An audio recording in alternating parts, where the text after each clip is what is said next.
Hey folks, how's everyone doing? Welcome to Sunday Night Fights. We got Jesse. We didn't think we'd have Jesse for the show, but he made That's it. right, yeah.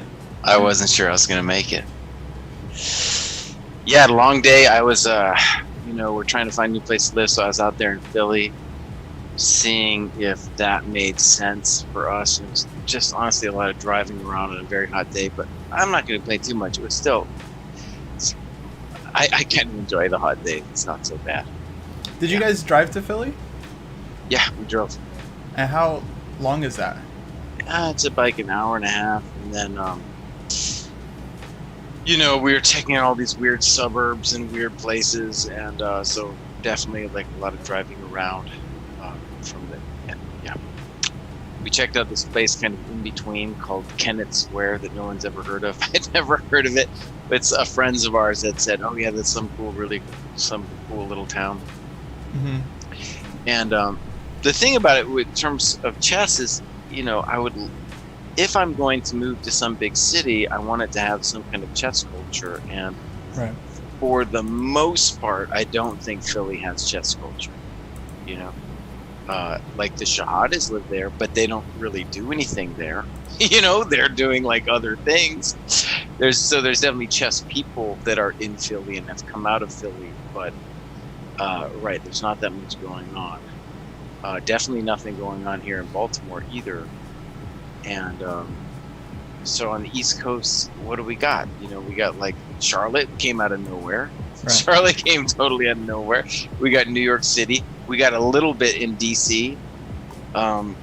Miami's got kind of a scene, but they're not really organized. Am I missing anybody on the East Coast? I don't think so. Boston. You talk about Boston. I guess Boston's all right. Yeah, I mean, for me, it's like New York, Charlotte, and then Atlanta. Ben Feingold's doing great in Atlanta. Right, and that's pretty recent. Also, they have that camp that I did there ages ago that's cool, the Emory camp. Mm-hmm. But that's, just one thing. Yeah, Feingold's, that's pretty recent. I haven't been to that club or anything, but that's a good point. Yeah, they got it. And Atlanta, Georgia in general used to have absolutely nothing, as did North Carolina. Right. Yeah, nothing. Hey Jim, thanks for resubbing. Much appreciated. Welcome everyone. We have one game going on right now between Quirked and Pirate King. Did we get the story last time why Pirate King, why his rating is at 100 on Chess? I think that was on purpose. I don't know how that works. You get a rating of 100. But they've got a very theoretical F3 Nimzo line. Where's Vishnu to tell us what's going on here? Yeah. So now let's see. So you're rolling with it, right? So I can't really move the pieces. That's right. But whatever you say, I'll put it on the board. Let's start with 6 C5, and then we'll pick it up from there. Yeah. So we got A3 takes. Black has tons of moves against this F3, but D5 has always been kind of one of the more solid options. C5, and yeah, I'm on C5. So takes on D5, and ED5 totally playable, but we're gonna get knight takes D5. And now, to me, I'm sure this D takes C5 move is theory, but it feels computery. Right? It doesn't feel like a move that someone would play unless they looked at it on their computer. Yeah, I think it is a big main line. Yeah. So why do I consider it computery? Because there are similar-ish positions in Grunfeld structures where DC is always a mistake. Right. And here we're going to claim with DC that the dark square bishop is just going to be so amazing when the position opens, right? Yeah. So, by the way, let me ask you this. This is an interesting question. Have you used much, I guess now it's not going to let me use it because we're in the game. There's this, now it's not, yeah. I don't understand chess.com a lot of times. Anyways, there's an opening explorer that you can sometimes use. I guess we can't use it if a game is going on in progress. Uh-huh. But anyways, I feel like I've seen this position with f5. Yeah. 8 f5. I think f5 is kind of a rare move. I feel like queen a5, e4 is the main line. Right. f5, it does make a lot of sense to me. If you can stop e4 from making sense, then you're golden. Yeah. And am I sure about knight h3? Not really. Well, so like I said, this DC thing is such a crime that you need to make it work with giving back the pawn in some kind of cool way and not getting structurally destroyed. Right. There's a couple others. There's another Nimzo line in the Queen C2 Nimzo where you get f5 ideas too, and I think it's interesting and dynamic. So let's think about. I'm sure there's white can do many things, but here what we got was knight h3, castles, knight f4, and I'm just going to say that doesn't look right, knight f4 to me. I don't know how you feel about this, but I think I like the way. Let's just say the black's move is correct. I don't know if it is, but just say it for a second. Knight c6, sure. And the problem right now is at least white has some big question marks because you don't want to take on d5. Then your e2 pawn is just terrible. And it's not really clear how much you've improved your game with knight h3 f4. I think, what I like about f5 is I'm not sure. It's definitely not easy for white to decide what to do right now. Yeah, this is a tough one. I'll tell you what I don't really know much about this position. I just have some educated yeses. No, knight h3 is thematic because here I feel like whenever black goes knight h5 in this kind of position, knight h3 is often the response, especially in the f3 system. So it makes sense that he would go for it here. He spent about 2.5 minutes. By the way, this is Quirked. I did commentary with him last week. He runs one of the teams in the dojo along with Gino Game Per Frame, who played Mitch earlier, and so he definitely knows his stuff. But yeah, this is the f3 Nimzo has just always felt like such a high risk, medium reward opening to me, from white's point of view. Because it's it's just such a weird structure, and then sometimes the pieces just don't get out, and it's what is white doing? Vishnu's gonna be really upset when he hears that, because I was the one who told him to play the f3 Nimzo. Mostly because Shirov did it, and everything that Shirov does Vishnu likes, so I was like, well, you'll probably like the f3 Nimzo. I think it's a good opening in some cases. I just think it's a very ambitious opening, and so if you don't put a lot of time into studying it, then it's going to be a problem. I also feel like this decision with d takes c5 feels pretty computery, and also maybe I'm sure it's theory and everything, but it's theory because it's the computer. I don't think people GMs in 1990 or whatever would play d takes c5. Maybe I'm wrong about that, but some other move, say queen d2, feels more in touch with what black is trying to accomplish in this position, right? So d takes c5, and also not a kind of move that I think Quirked wants. Quirked wants the kind of ambitious chess that a guy like Vishnu also wants when he plays this opening. So I think dc5, I'm sure it's the computer move and everything, but f5 is at the very least a good response, to give white big questions. And I want to say I do not think knight f4 is correct. I'm not sure about knight h3 either, but I definitely don't like knight f4. Let me try to put it in human terms. You want to kick the knight on d5. So instead of could we go back just a couple moves? Sure, yeah. Instead of knight h3. Sure. Well, knight h3. I'm not sure about knight h3, but let's say knight h3 castles. I think you're gonna have to try something like knight f2. Right. Right, because you want to at least dream of playing e4 and knocking the knight. Yeah, it kind of feels like white should be playing for e4, right?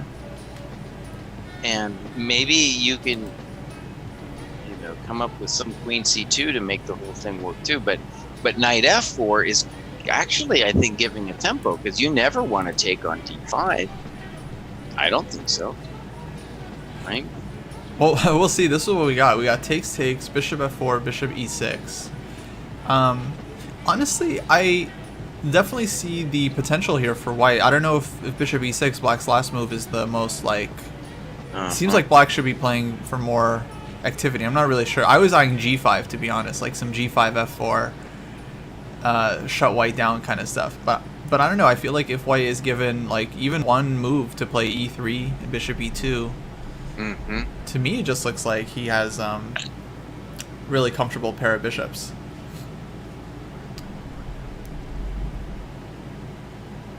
Okay.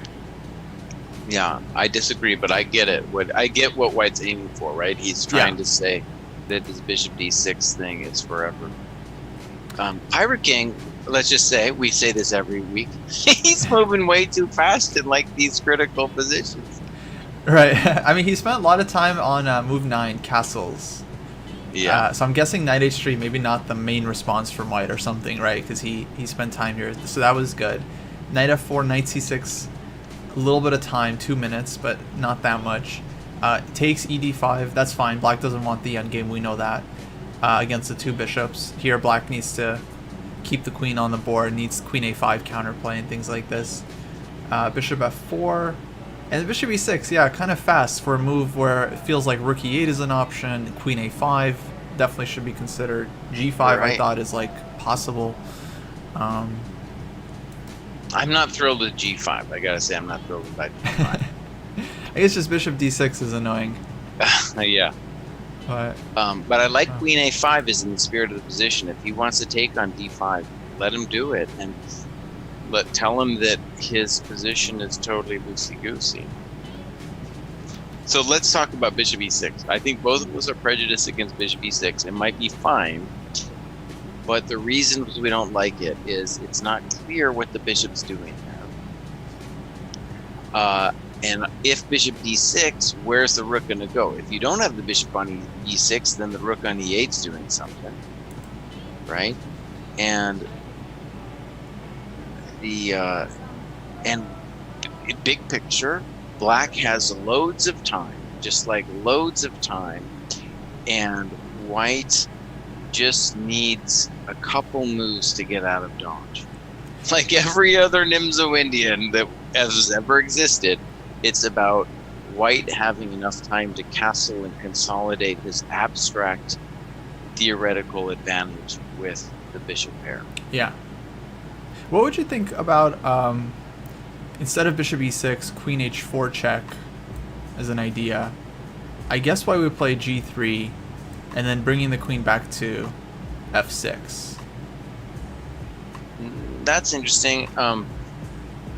If you want to play queen f6 directly too, I mean, I'm not sure g3 is a bad thing for white. Yeah, I guess that's kind of my question. Is this worth inducing? Because I was feeling white wants to go e3 to develop the bishop. Definitely doesn't want to put the bishop on g2 here. But now maybe it might be... Because now e3, there may be some g5 ideas. I just want g5 to be an option on the table. Well, one thing that's funny about bishop e6 is then we're pretty quickly play bishop d6, which is going to allow f4. And I think that is definitely a move that black wants.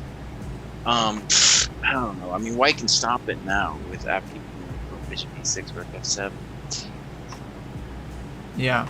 Could go e3 here. So let's talk about our intuition. Okay, so I think for us on move 12 for black, we want either queen f6 or queen a5. And I think both of us kind of sort of like black's position. And I'm not sure. Let me try. Can I try once? Can I try once? Let me try from move 12. Let me try from move 12, and Sure. let's battle it out a little bit. Yeah. So I'm going to say instead of bishop e6, I'm going to play queen a5. Queen a5, got it. So move here for white. And you can take that pawn. Oh wow, you don't even have bishop e6. No, I'm going to play just king. I'm going to call king h8 a tempo because I think I have to put the king over there. Yeah. All right, let's take king h8, e3. No. Hold on. I'll play e3. King f2. Yeah. King f2 is interesting. Queen a5 takes king f2. And let's say that I think it's going to be important for, like in the game, I think too, we want the bishop, we actually want the bishop on f4 to move so that we can play f4 to liberate the bishop on c8 and open up the rook. But okay, I'm just going to play ignorant here, and I'm going to take all your stuff. Queen a3, c3. Rook c1. And I'm going to take the other one just so now you can't play e3. Because I don't want you to... Maybe d3 is fine, but I don't know. Yeah.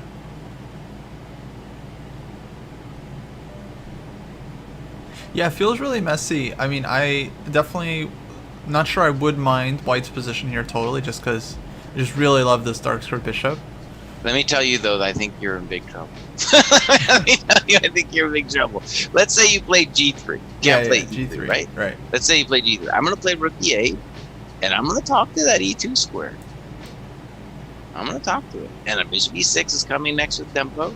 Then the rook's coming over to d8 or something. I'm looking pretty good. Looking pretty good, yeah. Yeah. Yeah, it's nice. And I mean, that was pretty, I feel like that was pretty uncreative too. That was just me doing the pinball machine with the queen, right? Your move on move 12, queen f6, also totally plausible. There's nothing wrong with that. Yeah. Okay, we had a question in the chat from Mr. Magic UK. Welcome to the stream. Yeah. He is about 1200 and want to know, okay, should I concentrate on tactics or try to get more long games in to get the tactics into practice, or more live games? He mainly plays daily games like correspondence, but not much live. I mean, my feeling is you should play the time control that you're trying to get better at. So if you want to get better at live games, you should be playing exclusively live games. If you're just wanting to get better at like correspondence or daily games, you should play that.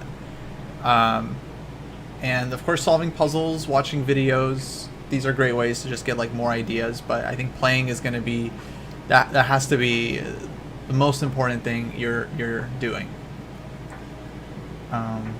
Then of course, trying to like review the games a bit. Jesse's a big fan, as everyone knows. Kosti, I want to say, I first want to compliment you on that backdrop you have, man. That purple and turquoise going on. That looks really nice. Yeah, that figured out my lighting. So about this tactic stuff, I want to ask you, like, you've been doing the puzzle grind. Yeah. And it's been like a week now of puzzle grind? Today is day 13. So yeah, I'm let's see, I'm averaging about 80 minutes a day right now. Holy moly. And my scores have gone up like a little bit, but I think that is mainly just because I haven't been doing it, and then I started doing it a lot, and so you're going to get a little bit like faster click speed, and I'll see some repeat puzzles, so that's like a free point. Right. And so definitely I've gotten a little bit faster overall. I've hit I set a peak of 38 on the 3 minute. That's amazing. I hit that a couple times. So I guess the question is just like, is the volume? Because everyone knows doing it a lot is obviously going to help your tactics at most levels. But is the extra volume, because most people say like maybe 1 hour a day is good. Eli says you should do 2 hours a day or even more if you can, because he thinks you get added benefit the more you do it. Just the puzzles, they get memorized harder and better if you do a lot of them over time. Harder and better. Okay, let me talk about my prejudice against this thing, and you can tell me what you think. Okay, so yeah. Puzzle Rush, like everybody else, I got fiendishly obsessed with it for a little bit. I was never good at it or anything. But anyways, what I don't appreciate is the first. I've always did the 5 minute, and I assume it's even worse with the 3 minute. Where my problem with it was the first X amount of problems were always the same thing. Like, I'm always checking on A5 to win a piece on B5. How many times do I got to do it? It goes, yeah. How many times do I got to do the back rank thing, buddy? I don't know. It's too much. I can't take it. My soul hurts. So it's like, I like the idea of maybe that puzzle. What do they call it when? Oh god, the infinite puzzle rush, where you just go until you get one wrong or something. Oh, the survival mode. Survival mode. That's a lot more interesting to me. I can imagine doing some kind of thing with that. But the puzzle rush is just the same thing, man. The same stupid puzzles again and again, and it breaks my soul. But I guess I'm just putting it in my like simplistic critique of it, so you can tell me I'm wrong, which I'm happy to hear. I don't know. Yeah. That's just. No, I definitely share your frustration, because I just feel like, I think those puzzles are great for players below my level. I think like my 1600 and 1800 students, I hope they are seeing like 100 Queen A5 check puzzles every day, because like that's just going to come up in their games, and so that's fine. I'm totally fine with the majority of chess players out there doing it, just because I think those puzzles are super common. And I feel like I solved thousands of them when I was younger, in order as part of my training. So that's just it. I remember doing the ICC tactics trainer, problem bot or tactics bot. I would do that for or training bot. Yeah, I would do that for like an hour and a half every day when I was like really serious. And I got a lot of those like simple problems. For me and you, yeah, it's like it's almost pointless, especially like the back rank, like rook b8 check. It's like it's totally. Yeah, I'm not gonna miss that in a game. Like I could never see another back rank puzzle in my life. I'm still not gonna miss. I guess right now I just see that as like a necessary evil. It's like the first 15 seconds, and then you will start having to think about it, and it's like you'll see puzzles that are simple but are, let's say, not 100%. I would say the ones that are 100% are like back rank, smothered mate, Queen A5 check, Queen H4 check, knight takes G3. Maybe that. And then there's some puzzles that are like 99%, like Anastasia's mate or something, 98%. And then the idea is just to get everything up into that like 95 plus range, where you're just seeing things like super fast.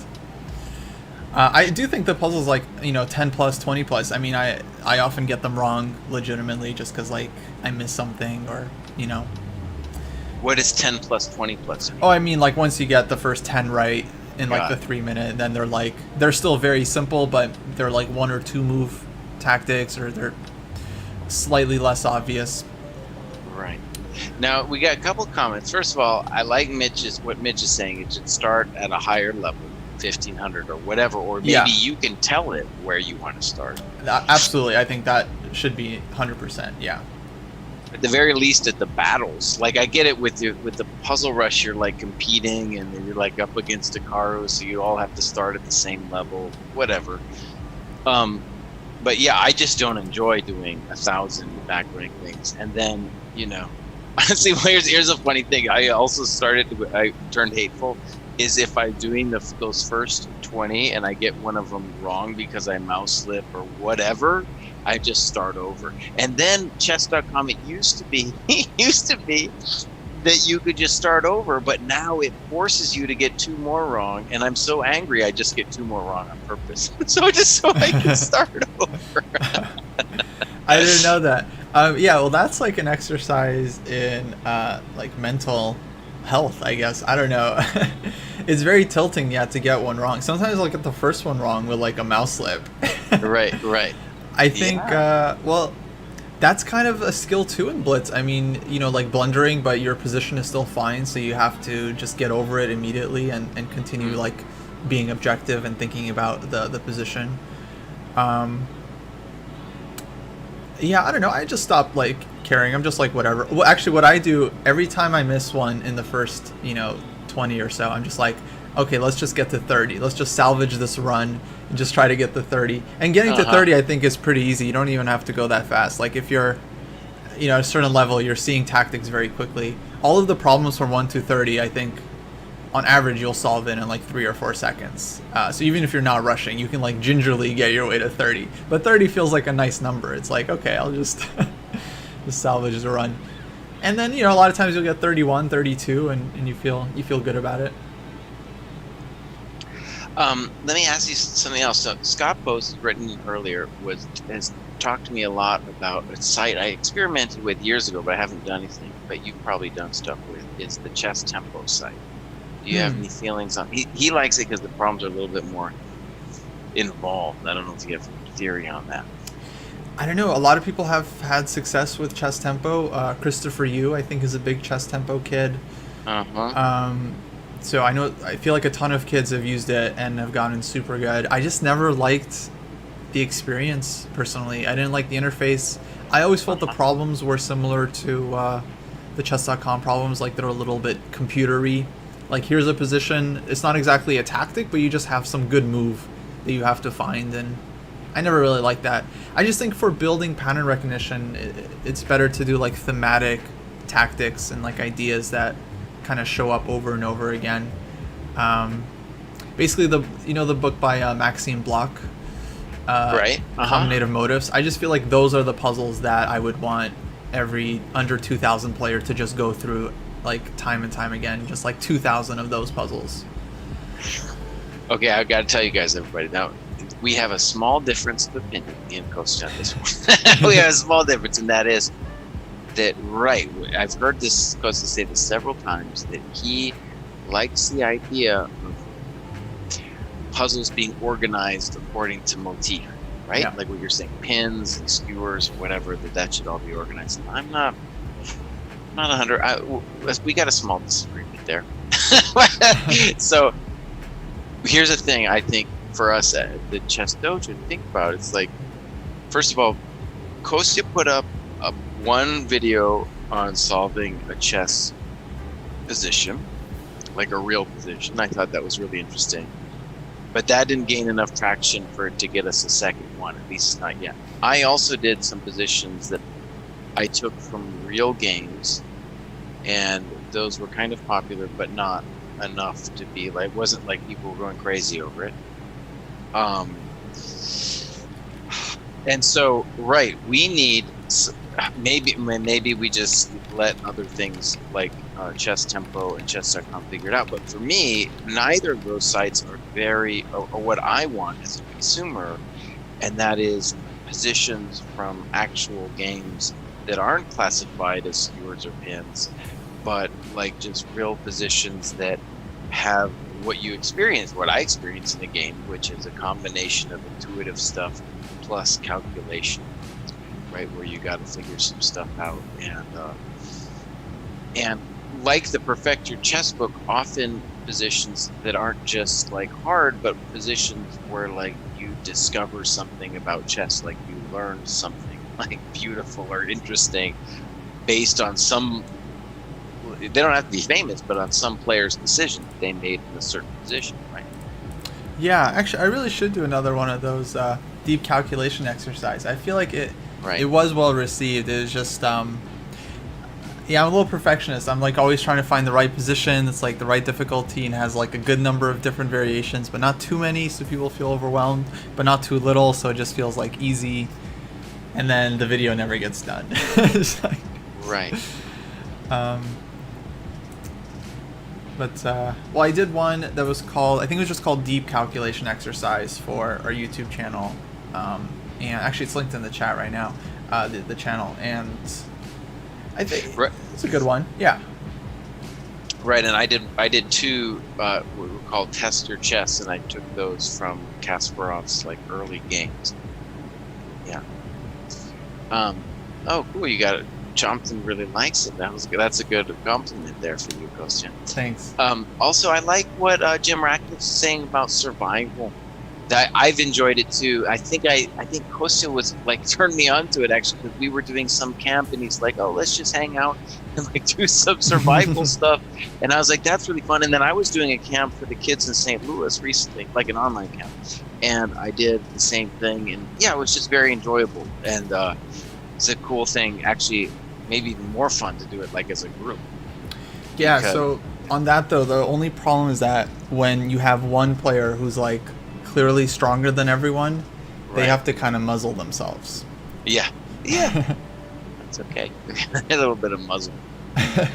So yeah, there's this guy who watches the channel sometimes. I think he'll watch Josh as well. Really strong player. I actually don't know who it is, Dr. Mad. But yeah, whenever I do any kind of like puzzle rush, like survival we did in the past or solving, he just gets it so fast that it's just like, and I don't even know how he types the answer so quickly.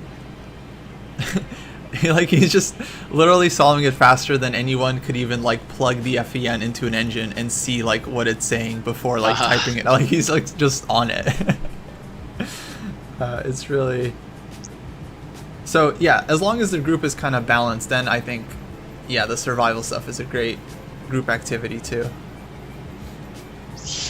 What are we looking at here with the Quasi here? Oh, so this is a ladder game that was just posted a little while ago. If you go to the ladder channel in Discord, you can pull it up as well. So Quasi's a friend of the dojo. He was in the Grasshopper group, and now he's actually organizing like a tournament within the Grasshopper group. And it's all on his own. He just like asked me if he could do it, and I was like, yes, please. I don't have enough time for everything, and so he took some initiative. So that was awesome. And he's played he's playing black here. His opponent is playing the Jobava stuff. Which I don't love. I think you play the opening and then you misplay it as white, and then you're just stuck with this knight on c3. For the whole game. Maybe not though, maybe not. Here it feels like black pushes him. I really like his 12th move though, bishop a6 and knight c5, nice combo. And now white feels very much in control with the extra pawn. Yeah.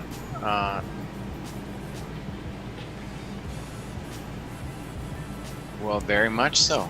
Pawn and the compensation. Yeah, the rook c1, I really don't like that. I feel like white should just put a knight on d3 and castle. And just enjoy the extra pawn.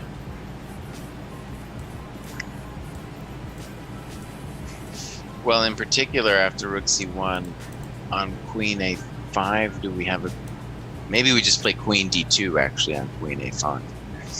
Yeah, we can just play queen d2. Queen d2 in general is also a pretty good move. I think white's just winning. I think rook c1's fine. But it's maybe not really what he wants. And that it's not clear you're going to want to play c3 on the very next move. Yeah. But I think his knight on c5 is so strong that I don't think it hurts him. Right, this construction, just yeah, kills everything. Queen a5 was just played, and I think queen d2 is very strong because it threatens a3, and queen takes a2 is just, I guess, just game over after queen b4. Right. This kind of ends the game.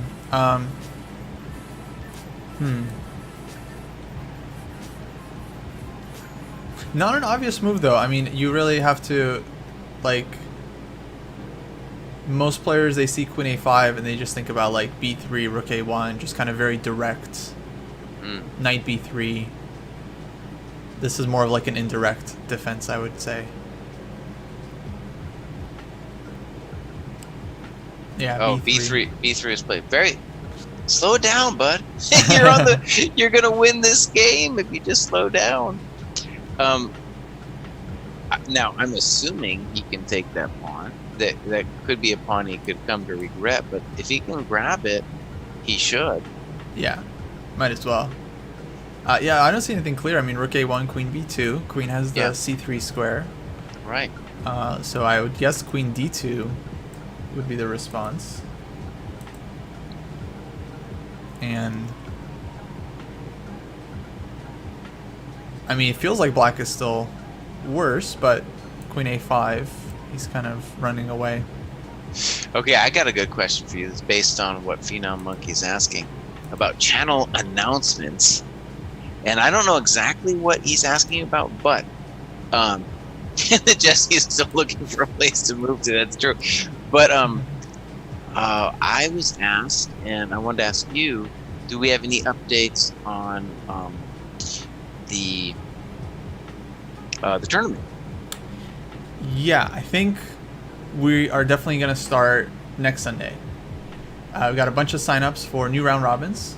So I'll compile those, make some tournaments. I don't know if everyone's going to get in. I'm like, a lot of people signed up that have never played a game longer than 15 plus 10. And I feel like when you say they've never played a game longer than 15-10, what are we talking about? I mean, they've like literally, well, some people put in the notes like I never play games longer than game 15. Right. And so it's like, it's cool that they want to try it, but even in the first round, you know, we had players drop out of the round robins that they didn't want to play a bunch of 90 plus 30 games. And now there's already players that know what it's like to play 90 plus 30 game. Now, putting in players that like have never played I don't know, I feel like they have such a high likelihood of dropping out that well, that's why we have the ladder. I feel like the ladder is just open to everybody. It's less work on us to organize everyone. Right. But long story short, I want to start them by next Sunday. I think we have 4 or 5 confirmed players for the Masters round robin, so we can do that really soon as well. Oh, nice, yeah. Mitch is in that. Mitch is in that. That's going to be great. Players. So we got weak chess, strong chess. Who else we got for that one? Mitch? Let's see, Mitch, and let's see, I think there might be 1 or 2 new guys who just joined the dojo because maybe they heard about the tournament or... Right. And I think maybe one more. I have to check my messages, but basically once we get 6 or 7, I would just want to start it because I don't think we don't really need a full 10. Yeah, let's start that thing. I think that's gonna be a great time. Yeah, and then actually the first season of the ladder is actually finishing up maybe within 2 weeks. I think July 18th. So 2 more weeks to get your points in on the ladder. You know, we're gonna be doing like awards for the top score, but also the best performance, the best differential rating performance. So like the difference between the rating you signed up with and then your performance rating in the tournament. So if you really outperformed expectations, you will be leading that category. And then we'll be starting another season. We'll have season 2 after that. Beautiful. Okay, so next Friday is when the round robins start. Next Sunday. Okay, great. Yeah, I think we'll do the groups. Mm-hmm. Like the group, there'll be some like email blast, and then like they can set up the games like that. Or yeah. I'm hoping to do that honestly by basically by tomorrow to have the group set up, so they can start scheduling their games. Yes. So yeah, because hopefully we could on the show we could start it out again. Right. Oh man, terrible things are happening to Kwasi's opponent here. He went from beautiful knight on c5 to I don't know what's going on now. Whew. In c3. Yeah, no, now white is in possibly some trouble with like king e2, knight e4 coming. I mean, he's definitely not worse, so let's say that. Yeah, this is really turned around. Even it might have been so desperate too that you might have even wanted to play king f1 to g1 because knight e4, I think it's pretty active. Yeah, what are you gonna do? Oh man, that turned around quickly. around quickly. Maybe, even though Rook C1 didn't like throw away anything, I think you felt a premonition of doom. In Rook C1, you were like, "Oh, he's losing the thread here," and it was totally true. Oh, I totally called it, right? Just like just castle. Yeah, I think over you see enough of these games, yeah, you just like you see it coming. Exclaim! Take your time. Yeah. I don't know if this is an announcement, but I want to say while Mitch is watching, I didn't. He posted some games on Twitter. I think 2 of them that I saw. One was against some 2300 guy in a Sicilian, and it was big slugfest, man. I was impressed. I was like, man, oh man. At first, I thought Mitch was like some guy who was already over 2200 and stuff, and then now it's like, oh man, he's fighting these guys, and yeah, I was really impressed. And then there was second game was also big struggle. And so, yeah, it's really interesting. I think he's an interesting guy for me because as a coach too, like I despise the openings, but maybe, well, not only could he change my mind maybe about openings because he's doing it at a pretty high level with the openings. We'll see. But also just opening training with the chessable. Yeah, it's kind of maybe even we could pull up that game that he played. Sure. Yeah, we can switch to our analysis board anytime. I think that was a Lee Chess game, but let me try to find it. And he posted it on the Twitter too, so I'm sure we could find it. Yeah. I'll tell you what. Why don't I'll find it. I'll find it. And okay, great. Like I said, I didn't do any hectic analysis of it. I just saw it and it was like, holy moly, what is going on here, man? Yeah, I'm pretty sure I just have to go back in time. So. Oh, I feel like we should also update on the Pirate King game. Yeah, we need to. Let's do that, and then we'll look at the other one later. For sure. Yeah, because we got some big updates. Man, oh my god, these timestamps are like obscene. I mean, I'm sorry. Like Quirk is like taking his time, and his opponent is just like blitzing in response. My god. Bishop d6, Rook f7, e3. Black played b6, Bishop b5, Rook c8, Bishop a6, Rook a8, Queen a4, castles. I mean, just based on the trend, seems like the White's position is kind of getting better and better. And then we're here at the live position with Queen g5. So we can go back and take a look at this, but overall it feels like, yeah, White has definitely gotten out here. Yeah, that was madness. I didn't understand anything about it. Okay, Kosti, how about you meet me in this analysis board? Oh, we lost your video, Jesse. Oh, we lost the video? I don't know what happened. Let me join video, blah, blah, blah. Huh, that's weird. Video, there we go. All right. This is also, yeah, this is some interesting stuff that I had questions about. This, every time I copy some kind of thing from Lee Chess, it always is like, the computer says this is an inaccuracy, and I have to remove all the all this stuff. Not now, Lee Chess.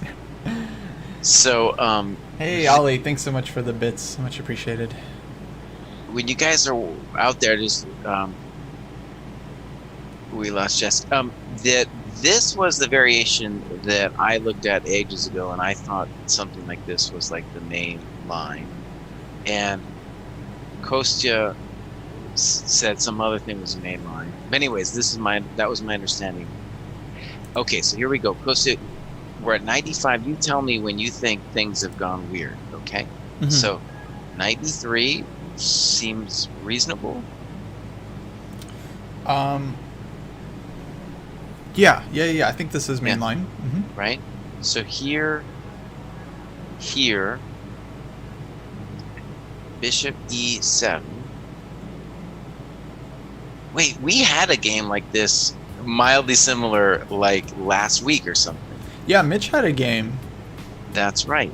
And the guy didn't go back to e7 or something like that. Right, and he got hit with queen g5. The queen g5 game, the famous queen g5 game, exactly. So here we go. d6. The famous queen g5 game.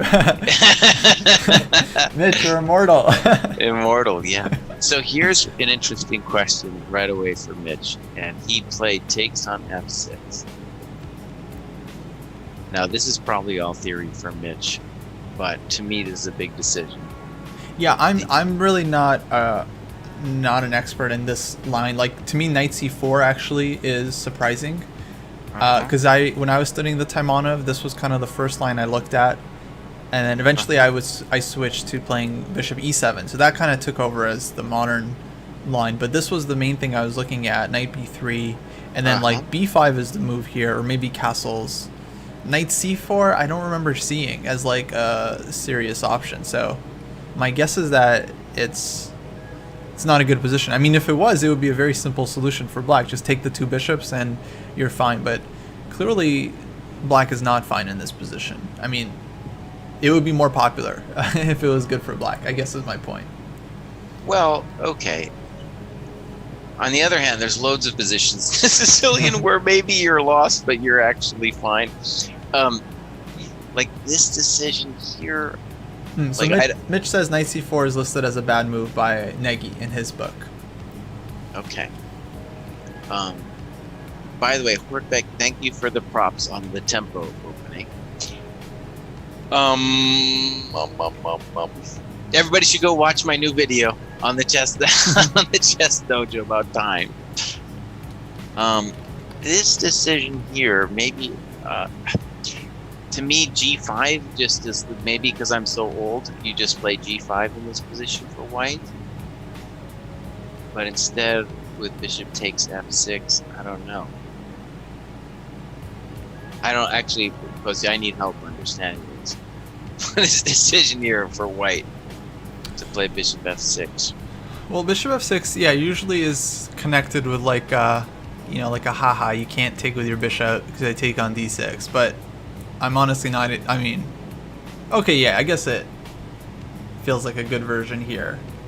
So we get g takes f6. I don't know. I've never played these like Rouser structures, in the classical Sicilian from either side. So I don't have much experience with these. I've always felt like they're just unpleasant from black's point of view because one wrong move and your position just kind of opens up. But at the same time, if I have white here, I'm just worried that eventually I'm just going to pay, for giving black the two bishops. Well, right, and I think actually the problem Mitch has here from a strategic perspective is, what am I doing? If black gets a little bit of time, well, he's going to have the bishops and have a very standard Sicilian position where I don't know why he's first. My camera keeps knocking off. I don't know what's going on. Let me fix that. But here, for example, Mitch plays h4 and then dumps the queen into h6, and that didn't feel right. But I also not totally sure what he should do at this point. That's why bishop f6. Unless I know what I'm doing after it, I don't know why we would take the thing. Yeah, right? The only plan I am aware of in these positions for white is just trying to induce black to play the move e5. So usually with an f4, f5, maybe bringing a knight to f4 kind of idea, putting pressure on e6, and then trying to get black to push e5. But yeah, I don't know. I feel like, I don't know if it's a good version. I'm curious, what does Nagy say? I mean, because the book says this is not a great line for black. So maybe a question for Mitch. Where exactly did white go wrong here? Because maybe I can hit the Explorer. So now I guess because it's an analysis board, they let me hit the chess.com Explorer. No, I don't think it doesn't work. This chess.com Explorer. I don't know. No, it's not even letting me do it. Okay, anyways. Well, okay, so without the Explorer though, it seems like this is where white loses the thread, right around here. And in this position here, I started saying to myself, Black is playing a pretty reasonable game, and Queen H6. I feel for him, but it seems wrong because your lady's leaving her man, and now Black's coming with the standard business, and you can't. You have to worry about opening the position too, right? Yeah, no, it looks super double-edged. Okay, Mitch says Nagy doesn't cover after bishop d4. He just says white is much better. What is that? Well, okay. Let's give it a shot though. I'm just gonna guess. I don't know. I don't understand this, but let's play. Here we got our analysis board. Let's play g5. Yeah. And then the guy's got a choice. I think. Okay. Are they both choices? Knight d7 might be a choice too. Maybe, could be. And I think with knight h5, you can claim that you're better. Nagy might just say, "Well, I'm better because the knight is terrible." Right, and that's true. Honestly, if I'm white, I think I tell myself I'll figure it out later after knight h5, and knight d7 is the only move I'm worried about. I think. But knight d7, white goes h4. Okay, and then I feel like maybe white is better, but it's still pretty hectic, and maybe knight e5, for example. You could have played, well, yeah, something like that, right? I feel like that's what these people do. That's their MO. And then white can think of loads of other moves, like some queen move over here.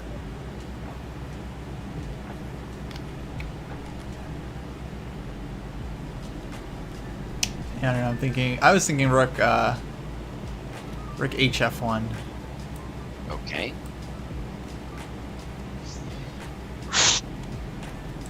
Now I got my queen somewhere. Like c7. Maybe I'm just getting wailed. I'm probably just getting wailed upon with f4. Yeah, I guess f4. You know, I do trust Nagy. He's got some good analysis. He's no joke. Okay, so what we're saying is after d6, it's at least to our intuitions, it's g5. That feels very natural to me. I mean, right, yeah. Like if g5 is not the right move here for white, then that means white has some kind of really fancy solution.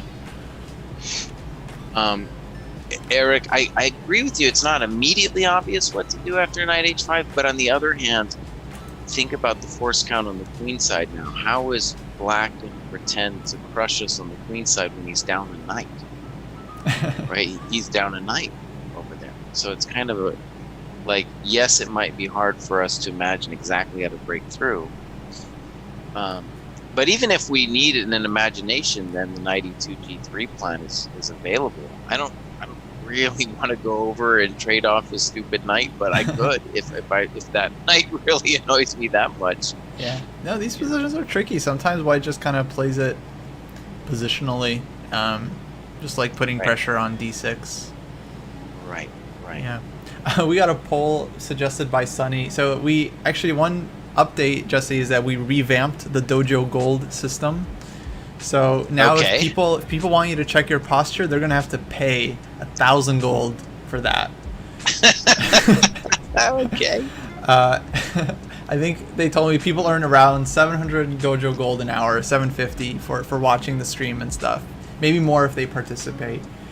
For 3,000, you can redeem a poll, and we'll run it on the show, within reason. This one is will Mitch win the Masters round robin? I just voted for him. Nice. He's gonna win. Hell yes. Well, I think, Mitch, this is a good example, this game, of where you got let's say from an opening perspective, you got a nice position out of the opening after g4, d6. Very impressive, honestly. And you're playing this guy, and I can tell, by the way, in the way this guy persecutes you later that he definitely has an intuitive understanding of what's happening in this position. And then it's here that you're losing your mind.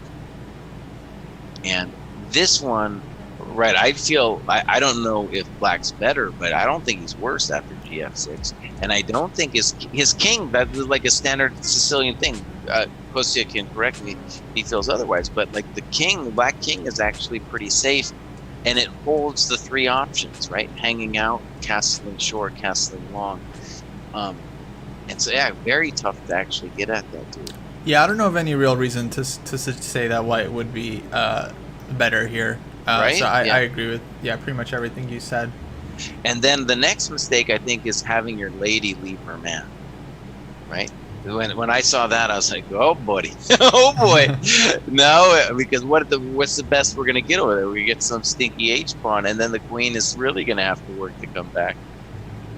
Well, it's really ambitious, but yeah, obviously risky, and if it doesn't work out, then questionable decision, for sure. I do want to say though, I mean, it's like it was kind of like best case scenario, for someone who we talk a lot about Mitch and his openings, like for someone who studies a lot of opening theory, to get the position in the book that you're looking at after 12 moves on the board, and basically you got until the end of the line, like, okay, bishop d4, and then that's the evaluation, like white is much better. That's kind of best case scenario for someone studying a lot of openings. What usually happens is your opponent surprises you much earlier, or they play something weird, but you just don't pounce on it, and they immediately equalize or something, and then that's it. Here you're getting a position that you're kind of supposed to be in your wheelhouse, and even this one, still super tough to hold on to your advantage for like 3 moves. It's like really hard. Yeah. So it really speaks to the importance of just like studying Sicilian middle games more than the super specific theory. And let me just ask you, Kosti, do you like his? I feel like, okay, up to this point, I definitely like black, and I think he's being a genius. I think he's being a genius by making this committal move e5. Mm-hmm. Not 100% on this e5 move. It's very Vichy to me. Okay, well said. Very committal, and part of it, my question about it here is like after queen h6, honestly, he probably is just better here, maybe even winning. But the next move, he could have played d5 here, unless I'm freaking out, right? Maybe there's some tactic against d5. But I'm not. D5 feels okay, for sure. I would honestly think about like king d7. Yeah, something like that, and because I do feel like this move, queen b6, is maybe being a well. I mean, okay. So the narrative of queen b6 is you're stopping the queen from coming back to e3. Mm-hmm. Fair enough. However, like, if you get d5 in, your bishop is suddenly a beast. If you play king d7, the rook on f8 suddenly a beast, right? Yeah. So we get this thing. It's probably true that black is better here. However, was there a way? My first instinct here for sure is to have white sacrifice the exchange in this position, because I'm pretty sure black doesn't want to take it. Mm-hmm. So just b3. I want to think about it a little bit, but b3 comes to mind, and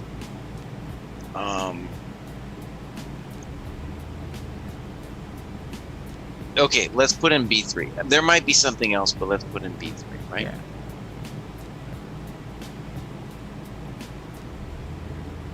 And a situation like this, you've committed that e5 pawn, then you placed all your hopes on the light square bishop. It does not feel right to me that black should think he's better now, right? After a move like this. Yeah, that's a cool idea. So we definitely don't have to play b3. It is controversial, I would say. I just wanted to see if we can force the bishop to just take the rook immediately and just look at that. I'm totally with you, because we can consider other moves, but this one would be the one to say, look, I'm just trying to say that if you ever take the rook, I'm not worse. Right. Because my knight is going to come to f5. The h-pawn is pretty cool, and most importantly, when you played e5, you made the bishop on e7 terrible, and the bishop, their light square bishop, amazing. So I want it. So I want the thing. What are you gonna do, right? Yeah. Yeah. I don't know, guys. I'm not too worried about the A file. People are very concerned, but you know, AB, we go CB, and you know, knight on F8, you don't get mated. This is that right. Same knight. So something like this, and yeah, we're golden now for sure. Endgame feels nice. Yeah. Endgame feels nice for white. Well, the endgame, I think, is just outright winning. I don't think Black wants to take the queen, no. I don't think he wants to take the rook either, honestly. But right. Anyway, so this is like a defensive, we call this a Petrosian level move of saying to yourself, look, he's not actually threatening to take the rook. Right. Right? And so rook d2 is ultimately a loss of time. Then dude gets to play b3. Yeah, by this logic, like white should have just played anything like h5 on the last move. Could have been better if we're not afraid of the exchange sack. Right, and here's another interesting question. Could you have taken twice on b3? It looks insane, but the point is, like, this knight is still golden. Your king scrambles to this pocket. This knight can come here. I'm not sure about it, but I would want to, you know, think on it. No, definitely, especially since black's like rook on f8 is out of the game. Let me just there might be a tactical problem. Let me just check if there's a tactical problem. So, check to the miserable king.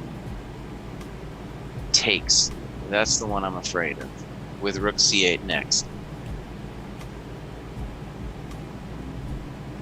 Oh, well, yeah, that's what I'm afraid of. I'm not sure. That's what I don't know exactly what's going to happen on that one. Yeah, it's scary. So it points to the fact that rook d2, full loss of time. And then b3, I'm a little worried. Right? I'm a little worried. And I thought, when I saw that move, I'm like, right, this guy at least has an intuitive understanding. I'm sure he couldn't have calculated everything about this, but it certainly felt correct. Right? Wow. Looks correct. I was like, okay, well played, dude. Well played. And then queen c3. Thank you very much. That's the way you play chess. And now I assume dude was lost. That's just my first take, that black is winning. Yeah, it looks really dangerous. And Mitch is saying he was down to the low minutes. And interestingly, if we were going to critique him, right, he made some weird decisions that maybe he, for example, maybe thought forever on d5. That's just a move you just got to do, buddy. You want to play the Sicilian, you just play d5, right?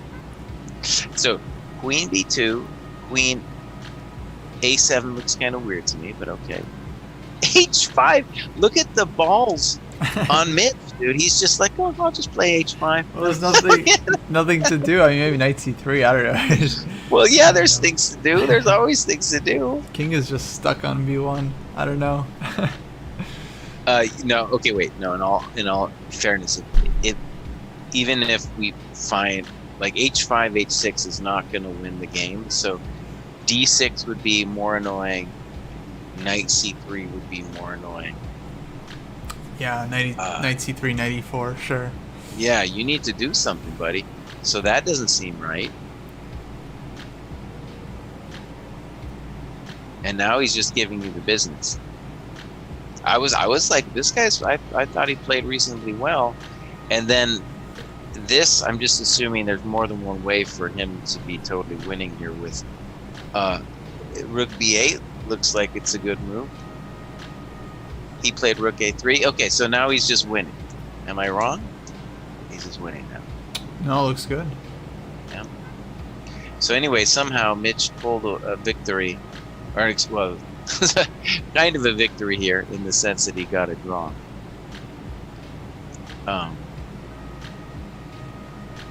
Now maybe Mitch was this. Well, so if he gets an increment, this is an interesting question. I am not a master of the increment yet. Like, I just want to be open about that. I grew up in a time where the increment didn't really exist. But anyways, I feel like in terms of my own chess training, this is the kind of position that you just have to win every time on increment. At least if you got 30 seconds. I have no idea what these guys had, right? But if you've got 30 seconds, you should win this thing. Yeah, still looks like huge for black. What happened here? Was the game agreed drawn, or? I guess so. Yeah, I guess so. Interesting game. Yeah. Yeah, I thought I was. This is a good Freudian slip. He says, "I thought I was saved," and he meant I was safe, but sage. That's pretty good. When I thought I was sage.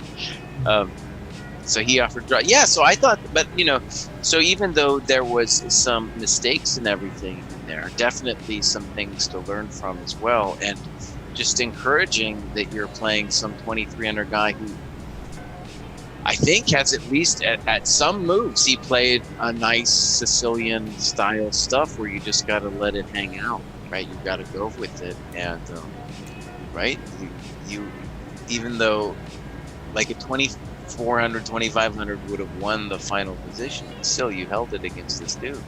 So anyways, there was that game. There was another game Mitch played. I thought both of them were. I was like, oh man, that's starting to look like real chess, man. Nice. Yeah. No, that was an interesting game. Yeah, these Sicilians are so complicated. You just need tons of experience. I think just a bunch of these games, then you start feeling slightly comfortable. Well, Corked won the dojo game, the round robin game. Why don't I pull that up on the analysis board? That was also like a big. I was like, what? Well, we got to talk about that. Yeah. So here we go. Okay, so bishop e6 was the first move we weren't thrilled about. Rook f7, I'm not totally convinced either.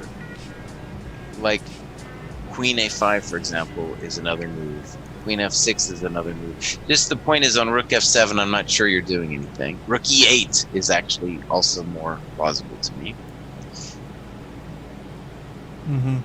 And now white, so it's like, right, with, let me just say, I played a lot of Nimzo Indian, and the only thing that I can say that feels wisdomful, sage, is they often give you time for their beautiful dark square bishop, and you have to convert that time into something, and then in the next couple of moves, Pirate King just gives them time to get into the game with tempo, right? And I guess white's already okay here. I don't think black's lost or anything.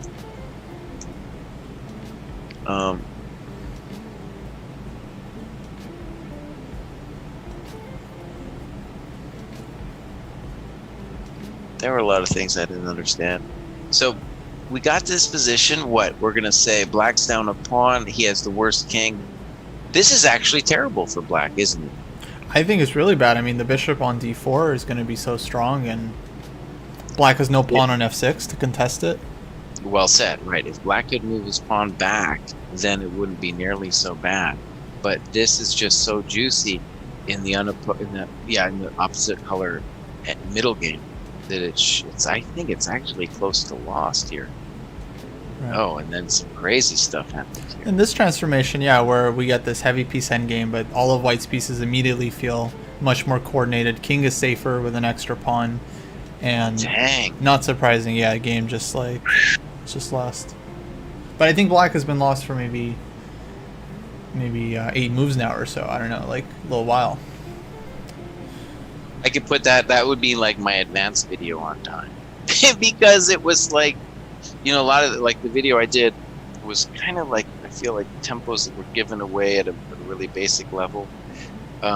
This one I feel is a very tense situation that happens, like I said, a lot in Nimzuni, but other openings too, where white has an abstract advantage, but black has a couple tempi to do things, and black has to feel the urgency right now to do something right now. And so bishop e6 feels like a developing move, but it's not clear that it is, right? So Kostya's first instinct was queen f6, and for whatever reason I was into queen a5, but they both seem like more to the spirit of the position, right?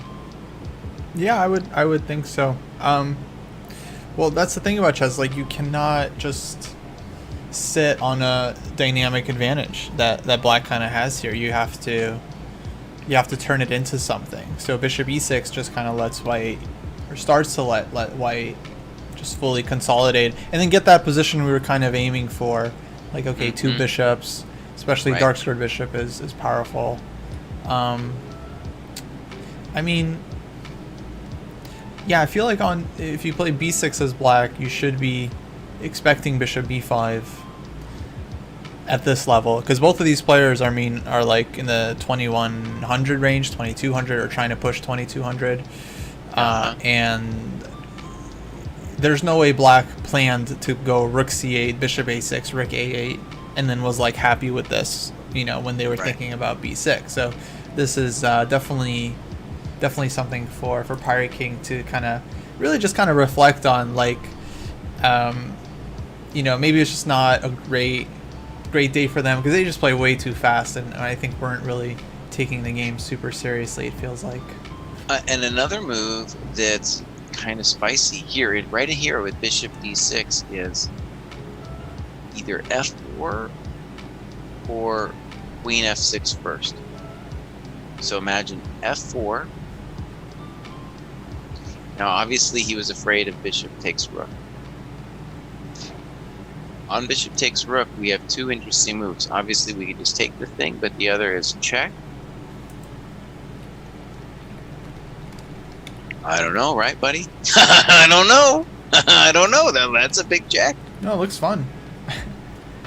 So anyways, the main thing I want to say about it is that bishop d6, I was not certain about bishop d6. If the guy has to play rook f7, well, then for sure, because then you're getting your e3 move in. But since black very much wants to play f4, then we need to be wary of that right there. And maybe white doesn't take it and play something like queen d2. But then, you know, the game's going to continue, say, here, and then you start asking yourself, well, I wasn't really threatening anything when I played bishop b6 because that's my beautiful bishop. That's my pretty piece. Yeah. Yeah, this f4 is a really strong move. Right. I like that a lot. Very instructive. Right, we have a couple games left in the round robin, but I think we're starting anyway, no matter what happens, even if those don't get played out. That's right. At this point, yeah, so many games are done that, yeah, we'll be starting the next round of tournaments this week, this next weekend here. We got this game still going on between Quasi and Shea McPherson, and then we had another ladder game I saw posted. Let me pull that one up as well. And that one's between Nernese and Danny Cow, two friends of the dojo. And they got a very classic QGD. This is definitely really solid opening. I think white made one slow move in the opening here, h3. I feel like this one was really unnecessary for this position. It just doesn't help white as much as something like e3 does. Other than that, I would say the opening was quite reasonable for both players. Knight e4, definitely pretty typical thing here for black to trade off these pieces. Knight c3, and now b6, definitely very classic and good development of the bishop. c5, rook d1. I would say white hasn't done anything too terrible, other than h3 maybe a little bit slow, but black has probably made zero inaccuracies in my opinion. So I feel like black is about to comfortably equalize here. Yeah.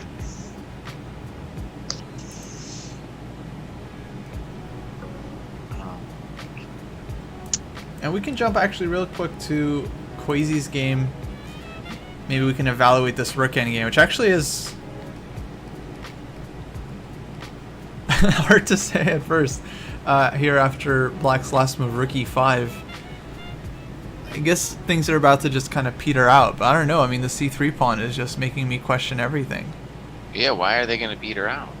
Here, I'll grab it and let me post it to the analysis here. Sure. Um, Yeah, rook c4. maybe we can figure out what happened to get us here. I don't know how that. So, all right. Oh yeah, we had this weird Obama thing, and oh my God, this thing. Oh my God.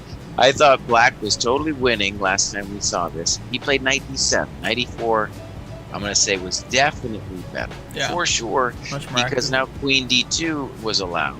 Right. Snip, thank you very much. And now I'm alive. I'm not dead. So dc, e5, king e1. He takes that thing.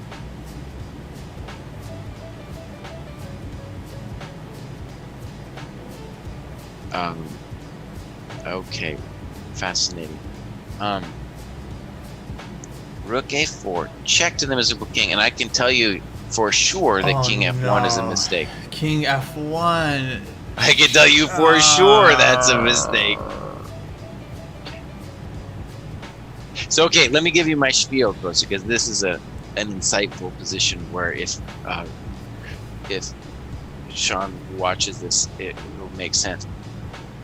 The thing about the rook endgame, when you think about what is time, time is in any position, time to do what, and in the rook endgame, it is about the activity of your rook and your king. And I think it's a huge deal just to understand that the activity of the king in a position like this is to be the blockader of the pawn.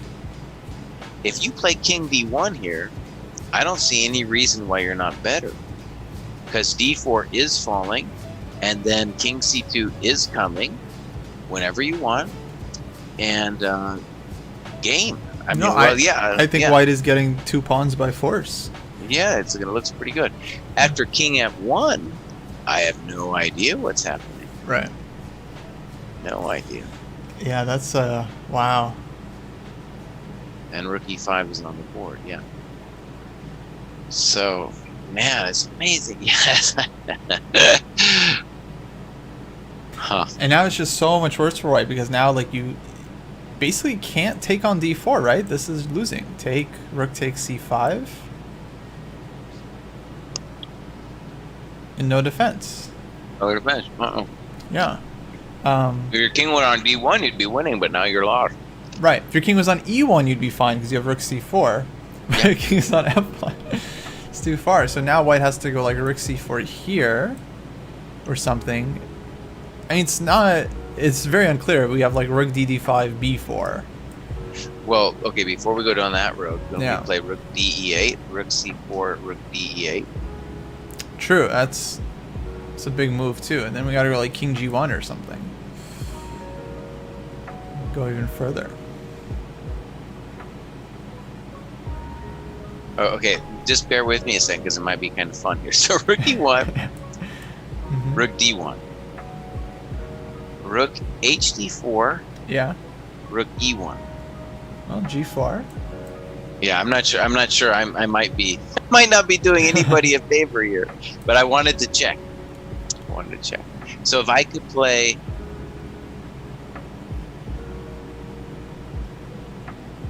I'm down 1 tempo. I need that. If I had h5 on the board, then I guess I'd be winning, because then I could meet g4 with h4. Yeah.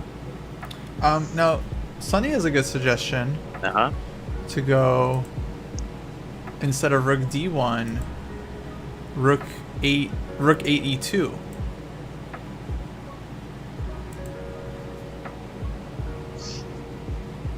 Simple and strong, Sonny. It's much better than my move. Much better than my move. That just ends the game immediately. Yeah. It's just how about we just push the pawn? Yeah.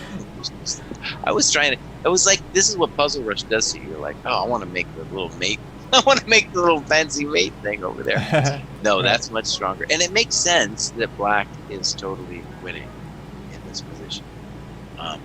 Yeah, that's a nice one.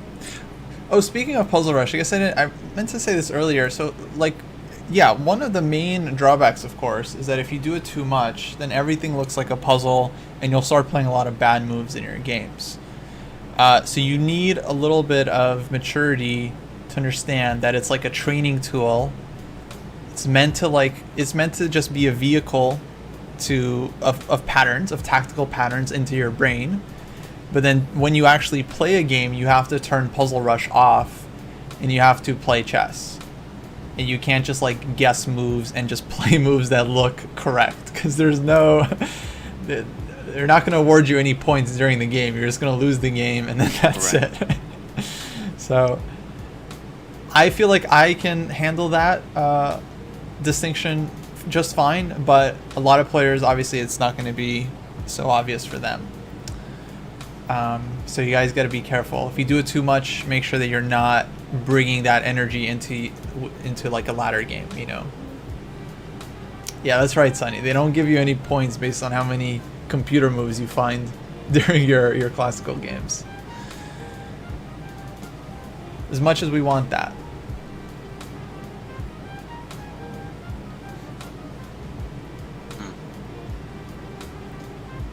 Okay, Kosei, I got a question for you, buddy. Yeah. You think you're going to be playing in Vegas in September? Right now, I'd say no. Yeah, I'd say no too. Because it's like, I think they announced it at a time when maybe cases were like stabilizing, and now that's like on the upswing or something. So yeah, just doesn't feel. I'm not an early adopter. I'm gonna wait it out. No, major bummer. I don't think I could, if they had told you that you could play a round robin in September. Honestly, I feel like we could do round robins now. Yeah. I think we could do that now, but yeah, the tournament in Vegas, man, I don't know if that tournament is ever coming back. When I think back on my times in American Opens with hundreds of people in a playing hall, I've spent so much time in and I not always, but I often came back sick from those events. You know, just some cold or whatever. But yeah, I don't know. I don't know about Vegas. Yeah, I would play round robin. That would be better, much better. And that was always the heart of American chess, was those round robins that were pretty nasty anyway. And they were what was just going on, right? They were just what was happening in American chess. Like, whether you liked the Deutschberg events or not, they were simply the tournaments that were happening. So we are going to actually, so just to make a point of it, we are going to get, I think, some revolution in the way America plays chess, and the world too, but like, I think we as the American chess scene was the worst when it came to viruses. Like the worst. If we go to Europe or at least any other place I played in, there was never any situation where the board, at least on the top boards, where the board next to you was like inches away. Right. Right. It was inches away, and like people are sneezing all over each other. And then the 2 rounds a day thing, which I think just meant that people got more sick when you got 2 rounds a day. Right. It was just like people losing their minds with that stuff. Yeah, even something like the Reykjavik Open, which is open to everyone, and we'll get like 1,000 players. Those boards, there's a couple feet, 2 feet, 3 feet in between boards of distance, so it's like every player feels like they have space. The European events have always just been so much nicer. Like the players, they get their own little like name card with their name and their flag. They get a little bottle of water. Score sheets provided at the board with a pen. Yeah. Forget about the board and the clock, you know, being at the tournament. Have you heard about this thing Jim Ratcliffe is saying about these UVC lights? I hadn't heard about that. No idea. Yeah. By the way, on this, I'm on the game though. White just played F3. I feel like this is a Puzzle Rush moment. Can we go? No, we can't go D3. Doesn't work. F takes C4, C2, King E1. The pawns are stopped. But if this was Puzzle Rush, I would just blitz out D3 here. I would just know that this is the move. Wait a second. So if I just... Okay. So rook E4 happens. Maybe rook E4, by the way, brilliant decision by white, maybe. If this F3 is working. F3.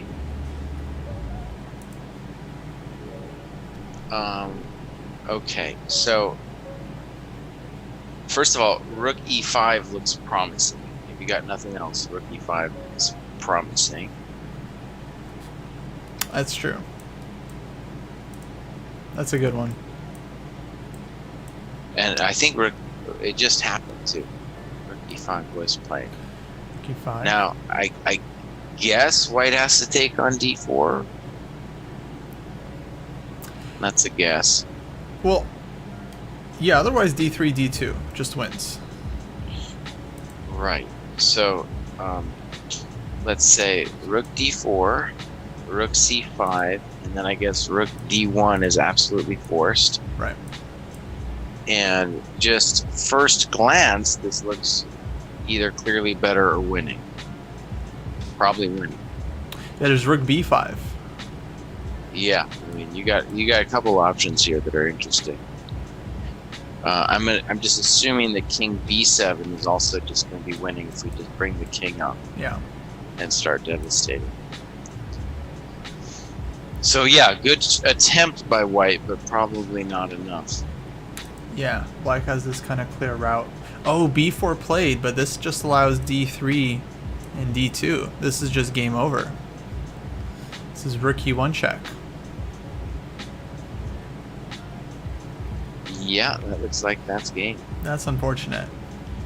If your king were on f1 or d1, it would be different. Yeah. Yeah, that was definitely the biggest mistake in the whole game. I mean, that's a like. As long as you're not getting mated with king d1, it's a no-brainer. I mean, it should be, yeah. Oh, he played rook d5. I'm not sure about rook d5. No. Rook d5. Okay, allows king e2.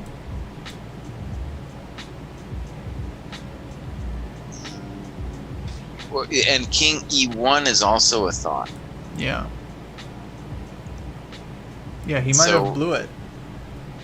He definitely moved too fast. Let's just know Kwesi might be watching this later, and where we're gonna make fun of you is you had 23 minutes to think about that decision, and by far the biggest crimes have been on the show have been in the end game. People thinking that there was only one move in the end game because they thought it was obvious or something like that. Right. And that's a prime example of it right there. Yeah. And my one move is okay though because it wins by force. Rook d5 doesn't win, so no good. But I'm okay. I am willing to believe that black is still. I'm willing to believe maybe he's still winning. King e1 was played, and one reason I'm willing to believe that black is still winning is black can play a6 right now. He plays king c7. He's playing really fast, and after king c7, white should think about b5. Right. Because if king c6 happens, I just gotta think it's all over. Now king c7 might also win, but at least now white can think about b5 and at least making things mildly difficult. Yeah, but that's just such an easy example right there. It's like a6 might have been winning, just stopping b5, and then just this plan of bringing the king to b5 could be super dangerous. Right. But now we'll never know because We'll never know. black just play, just sees this idea and just goes for it. But yeah, we see this time and again. People just like, I don't know, just not stopping to think if there are other options. Right. Yeah. Well, Kosta, what does the next week got for you, chess-wise? I have an announcement too, but I want to hear what your week's going on. Oh, cool. Well, let's see. Not super busy. So a couple of things I want to work on for the dojo are just getting the round robin tournament set up. We can talk about the groups. We've been talking about restructuring the groups, and I think we should do that real soon. Now that David is like around and streaming a lot. And let's see. Okay, obviously I'm doing puzzle grind 2 hours a day. Oh my god. Let's see. I guess I'm doing some teaching. Got Norm Hunter tomorrow. Yeah. Yeah. How about you? What have you got? Well, it's a very exciting week for me because the kids are back in school for the first time since this whole drama began. So I have like a full week. Wow. And I don't have any camp. So I have like the most amount of time I've had in a very long time. You know, my life is still very busy and whatever, but just compared to what was going on before, oh man, I got some time. And yeah, I want to try to do it hopefully constructively. I have to finish a couple of the videos and stuff. I'll be doing like the show on Wednesday, and I'm hoping to just have some cool chill out time where maybe I can play some Blitz online and stream it, or just have fun. I don't believe it. Like, people get mad at me because they say, "Cry, you always say the Blitz is no good, and then you do it." But it's just to relax. It's just to relax a little bit. I just want to relax when I'm playing the Blitz. Anyway, so yeah, something like that's coming up, and right, I think we should. This is the week. If you come up with some show you want to do, and we just spontaneously want to go for it, then this is the time it might happen. Yeah, if it's like during the day, especially. Sure. Well, I think people always wanting, to see us play. If you played viewers like 10-minute games, like real relaxed, I think that would be a cool stream that people would enjoy. We have a Dojo Gold reward. You can. I think if you pay 10,000 gold, you get to play one of us. Okay. We don't have to do it. Like right now, we wouldn't do it, but just whenever we have streams, if we're playing viewers, you can think about that. In terms of videos, I think I feel like if you had time to just work on some kind of like hardcore fundamental series, like a 3-part series, how to analyze your games for maybe 3 different levels, like beginner, intermediate, advanced. Yeah, I mean, there's any number of YouTube series you could do. Well, right, and you and others were on my case for like doing a series about how to analyze your games. Yeah, that was definitely. You have time to make videos about not wasting time in chess. That's right. Yeah. So, anyways, that's gonna be cool coming up. Maybe I don't know if I found something like the puzzle grind that I was like believed in, I would go for it. That'd be fun. I would totally do that. Maybe just survival mode or something. Actually, dude, I could totally do that. That would just be a fun thing for me to chillax. But for anyways, but when I was saying in the mornings when I wake up and you're like still sound asleep because you're on the West Coast, I want to be just studying myself, and that sometimes translates into something I do in a video or something, but mostly it's just for myself. So that's the coolest thing that I have, because before I was losing that time when I couldn't do it for myself. Yeah. Right. Black is totally winning now with Kwesi. Totally winning. There's a potential study-like way that Black could lose, but he would really have to like fall into it, where if you imagine it went King B5, C6, King takes C4, C7, then there's a little bit of drama there, but I think like several fortuitous things have to happen for White to actually get that. Yeah, like at any point you can just move the rook back to D8. You're no longer in any rush. Right, but let's say for example we played here. I feel like Black's position is so good it still works. I don't know, let's go. Well, yeah, if King C2, then definitely, right? Because we get D3 with tempo and D3 with tempo. Well, you can just actually on King C2. The bummer is you just play D3 check to the miserable king. Yeah. No. Oh, yeah. There's multiple problems here in order for this trick to work. Let's play G4. Play King I was like, you can play King C1, but yeah. Sure. We'll oh my God, he played King C1. He did it. King C1. All right. Oh, King Black B5. might. Oh, C6. Do we have this? This is on the board. We have this. So Black again played too freaking fast. He is still winning, but he has to watch it a little bit. In fact, no, he's hurt me and himself by playing king b5 so fast. King c1, you got to smell a rat, buddy, when you see king c1. Yeah. And look at that, he played king b5 instantly. And remember what I said? I was like, he would really, some fortuitous things would have to happen. All he had to do was play rook d8 before he plays king b5. And this little trick isn't happening at all. Right. I feel like now it's a little drama, I think. Well, let's say black takes, goes king b3. Uh-huh. And rook e5. e5.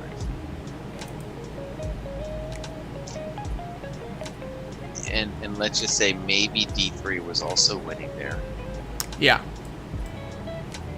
But that's So kind of that's the next move. I guess we're saying that this is maybe winning even despite Black's crimes of not thinking. But now he has to find a study-like solution. Yeah. Now he has to find this, right? Maybe rook h5 is also good. I don't know, but yeah. I mean, I always love these ideas of the king hiding. Yeah. Now, as far as a simple solution, I think rook d8 c7 and the game's going to just continue. Here, yeah, because then white can pick up the d4 pawn. Pick up the pawn. And then my king gets to go to c2 where it wanted to be in the first place. Yeah, and then it's just, yeah, totally up in the air still. I mean, black is better, still extra pawn, but maybe much better. Probably doesn't change much, but yeah. A little bit, yeah, kind of carelessness. I don't know. I think at a certain level, I don't know what level it is, but you don't let c6 happen in this kind of thing when you have time. You're watching out for it because you know your opponent is going to be looking for tricks, and you're just hyper vigilant. I don't know what level this happens where like players get really careful. I feel like it's around 1900, 2000 that they learn to like really appreciate these resources. That's probably true. By the way, what is the reference that Mitch is bringing up with caster? That I caster cursed it. Does that mean anything to you? No, actually, no. I'm not sure. Sorry, Mitch. I definitely did curse it in some way because, and I think it flitted across Kostia's and my mind at basically the same time. We're like, well, that's the only thing that might happen here. Yeah. Oh, I see. Yeah. Commentator. Oh, a caster. Oh, I always thought that was spelled with like an E, like a broadcaster. A broadcaster. Yeah. Yeah. Commentator's curse.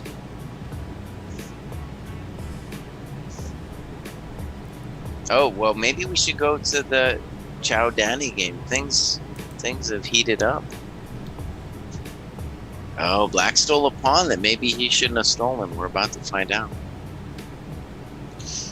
Wow. Yeah, I think he stole. He definitely. Well, there might be some magic here for Black, but at the moment, it's looking frightening here. Well, I guess his intention was probably to go knight f6.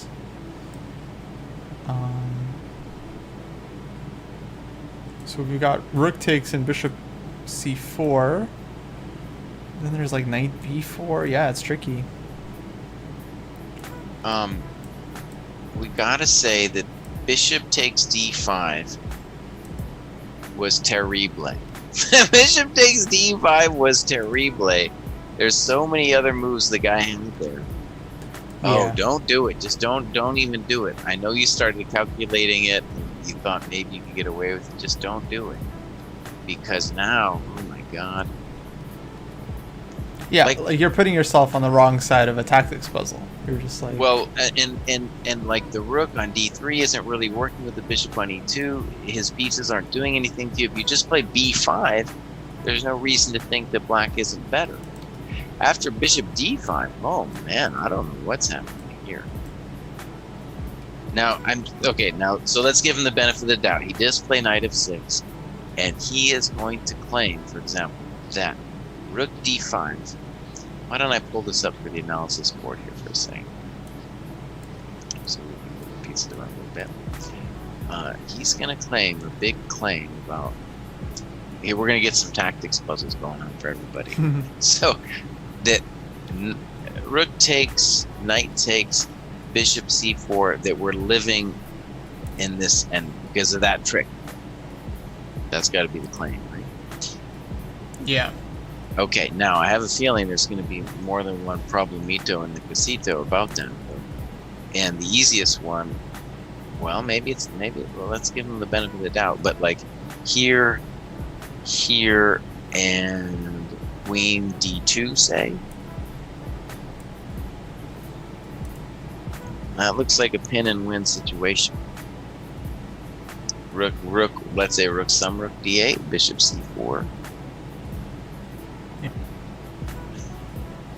Okay, arguably, not completely lost, because you've got a pawn, but the bishop on d5 is going to be very angry. Maybe I would say it's a pretty tough position to win. Just for example, like rook e8, bishop takes d5, and like queen f6.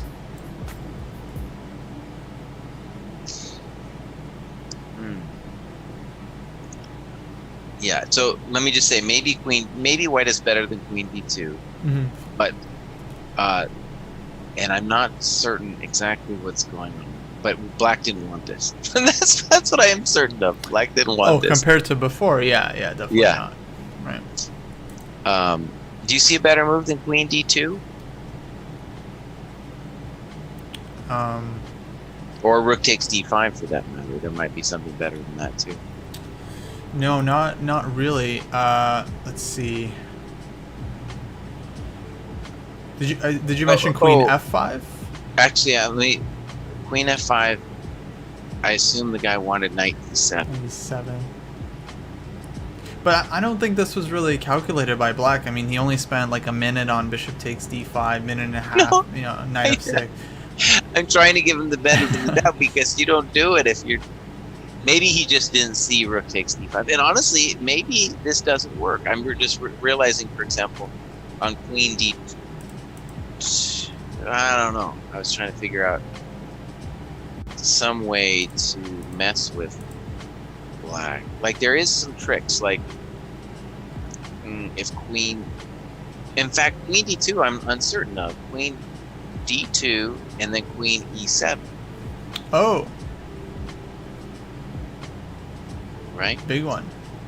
So I'm not totally sure that he wants to take on f6. On d5, rather. He played knight d2 instantly, and not even thinking about it. He's just saying, oh, knight d2, that's the one. Knight d2 is not the way to, like, end this guy's dreams. Let's do a puzzle rush here. Let's see if we can figure this out for white. Yeah. Now, let's first start with the obvious. I don't know why the rook is on d3. And if the rook could move away, we would have bishop c4. Okay, but that's just an obvious dumb thing to say. Okay.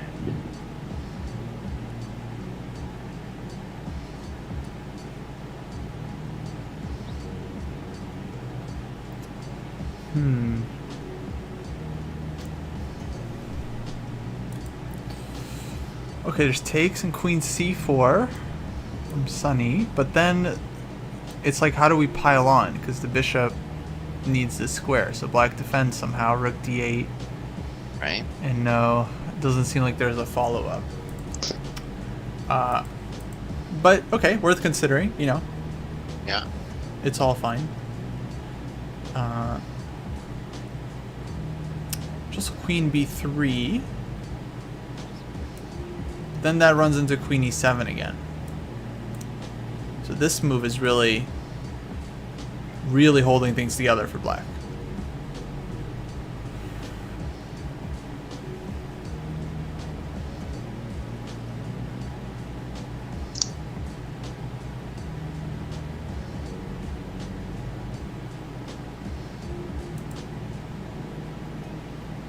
Yeah, no time for a3. That's a good point, because queen c6, for example. Or maybe rook d8 and black just starts unpinning. If we had like one tempo, maybe we could do bishop c4 and like go for this endgame. But it's not really enough. Like takes, like maybe rook b8 here, and just rooks are too open. I feel like for white to really have any kind of full compensation here. Queen e7 definitely very nice. Yeah, defensive resource, I would say. Definitely like an advanced move in terms of seeing it in your calculation.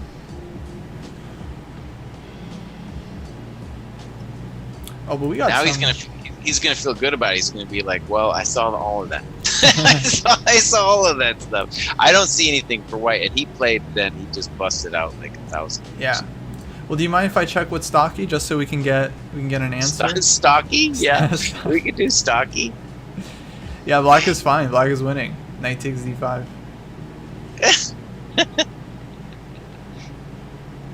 So, but the thing is, it was still not his best move to take on d5. Even the engine understands. Like, even though he can take the pawn, right. Rook a8 was better. Rook fe8. b5. My move b5 is coming up too. I'm asking them. Since you cheated, I cheated. That's fine.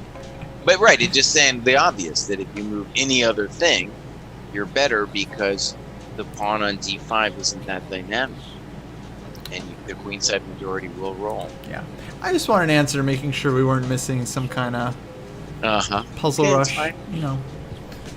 Because now we got knight d2, queen c6, bishop f3. So white has just accepted his pawn down fate. And a little bit, you know, of d-file, but yeah, black just has such a healthy extra pawn here that black is definitely in control. I would just maybe trade. Yeah. Go rook f8. Yeah, you've got a lot of moves. That there's, as long as there's no weird like taking on f6 business, you're gonna be fine. Yeah. Let's see, Quasi did go back rook d8. Okay, finally he spent 6 minutes on this move, so that's good. He learned his lesson. You got to think when you're converting, because there's always going to be counter resources. Takes, king c2, f5, rook d5 check. Well, but hold on, before we commend him, he played rook d8, and you correctly said, holy moly, king c4 does win. So you see your opponent plays 36 c6, and then you got to say to yourself, well, I'm going to think about it now. Instead he goes back, and now there's drawing chances. Yeah. Well, I mean, this one, he had to, calculate this whole line with, like, rook e5 or rook h5 and d3. I mean, it was pretty tricky. Let's go to this position on move 39, or rather, it's about to be move 40 for white. Yeah. And I guess the question is, do we play rook d5? My instinct is I do not like rook d5.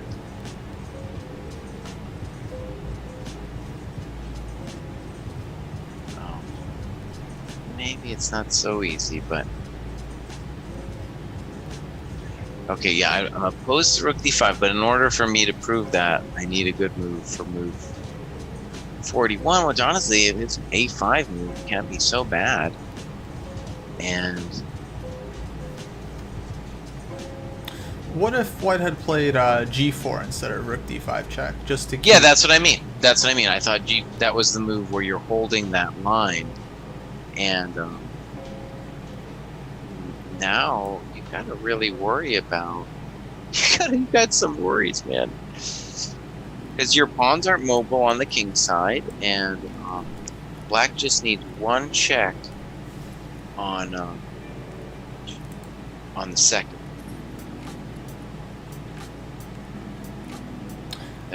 They're playing way too fast, Chris. Oh, yeah. They're playing way too fast. It's an interesting position. I'm still on g4, fg, rook takes g4. I'm thinking maybe g6 for black, try to set up rook c4. Like, feels like black should still have really good chances, right? Or do you think it's not easy at all? No, that's it's totally the right question to ask, and black is definitely pressing. But one thing, just to put in context of the previous play, is now the white king is fantastic. So, for example, let's say g6 and white plays either rook e4 or rook d4, one of those moves. You could play rook h4 to be annoying too, honestly. All three of those moves seem plausible to me. Yeah, I felt like rook h4, h5. Okay, I'll take it. Rook h4, h5. And now rook either f4 or e4. Mm-hmm. So let's say rook c4. Right, and rook e6. We take with king. Now maybe I should have played rook a7. I was a little unsure. But okay, rook takes g4. Oh, I gotta be careful though, because you have rook d4 coming. Rook d4, yeah. Let's go ahead and say I blundered and we'll give you that. g4. G4. G4. I gotta go with check on d2. Go check. And actually here you probably have a tricky win, maybe even with h4, because if I go pursue it, then your king can go to b3. Right. Okay. So yeah, I misplayed that, but something like that is very, even here it's pretty close. No, it's no longer any close. It's no longer close. But right, the king on c2 is so strong. Yeah. That something like this should work out for white in this position. And this was the king that earlier went to f1. You know, what a story That's right. of redemption. That's right. That's right. Getting back to do its duty in this endgame. Hey Vishnu, Vishnu had a question about this Caruana Fallujah game. Yeah, if I remember correctly, that was like an h3 King's Indian with bishop e3 without knight f3 that Caruana is like a big champion of. I think that was a really nice game by him. He beat Fallujah, had good prep. I don't remember his interview, but yeah, it seems like he mentioned like, you know, he didn't take this pawn that would have given black some activity. And yeah, I think like the higher rated you go, it's like, you're just looking for quality of life, I think, more than anything. It's like I'm looking for quality of life. Okay, yeah, that's a good. I like that one. You know, you just want your pieces to be on good squares, and it's like you don't want to like contort yourself to have an extra pawn in the position. You can do that as you get stronger and stronger. You know, if you see that your opponent is just not creating enough play and you're getting out, but that's just like, it's like such a margin. You're just threading a very thin needle there. So you have to be really strong player. Jesse, do you know this famous Magnus game against like Mickey Adams he played when he was really young in a Nimzo Indian, and then Magnus had this maneuver like knight on b3. He played knight a1 just to cover the c2 square from like black's rook, and it was like the only way to consolidate his like extra pawn, and then he ends up winning one of these like perfect like Magnus endgames. That's interesting. There's a game. I'm certain it wasn't that game because it was published before Magnus was amazing. But in the ancient book by Ralston, Seven Deadly Chess, there's a great knight a1 example that I remember. Mm-hmm. And it was floating through my mind with Mitch's earlier game with the knights on b3 and c3. I'm like, well, maybe someday he's gonna have to play knight a1. Maybe someday he's gonna have to do it, you know. Right. Yeah. Sometimes when you play the Sicilian, it's gonna end up like that. So yeah, if you walk into those positions where you have an extra pawn, but like, you know, you might have to find some like brilliant moves to hold it, and so it's just feels not practical. Yeah. So yeah, I mean, I see it time and time again. It's always one of the things that's impressed me. It's like the pawn is just hanging, you know, the player could just take it, but they're just like screwing in all of their pieces. They're just making sure every piece is defending that square before they like take this miserable pawn. Because taking these pawns often frees the opponent's position. Now they don't have to defend it anymore, and they can just like go active now and actually do stuff with their pieces.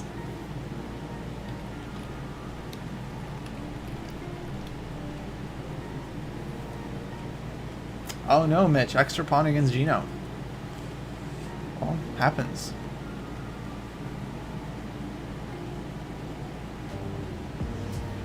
So let's see what happened in this game. We had rook d5, king b4, rook takes f5, a5, h5, g6, a4, and yeah, black is definitely still pushing. Seems like I don't know if he has like a clear plan, more he's just like improving his position and just hoping he'll be able to break through somehow. Well, not only that, but he's just got to be thrilled that black has put his rook in such a passive spot.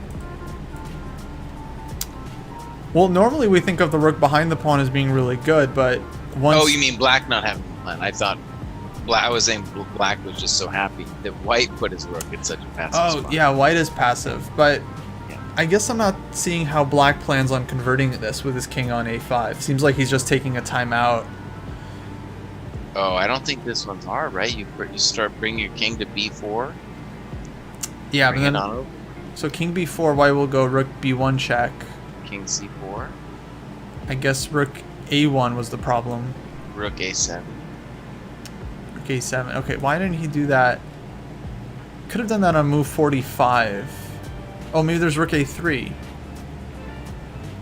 And then some kind of terrible thing's going to happen there. f4. Oh my god. So by the way, on another plan, which I think you would have also after anything white does, because it's so passive now, is to play rook e7 here, rook e2 check, take it all off. See, that's what I was looking for. I just want like the winning plan. No, I think there's going to be more than one with the rook on a1. It's just like, yeah, he's got the pawn and the compensation, right? Right. You could imagine sacrificing the pawn just to put your opponent's rook on a1. Yeah, definitely. I guess here rook a7 made sense. Rook a3, maybe like king d4, and then a3. Yeah, this is probably just bad. Check. Here he can dream about rook d1. Yeah, random line, but no, I like rook e7 very much there. Rook e7. There's going to be more than one way. He played rook c4, which is probably also okay. Right. Yeah. I have a question.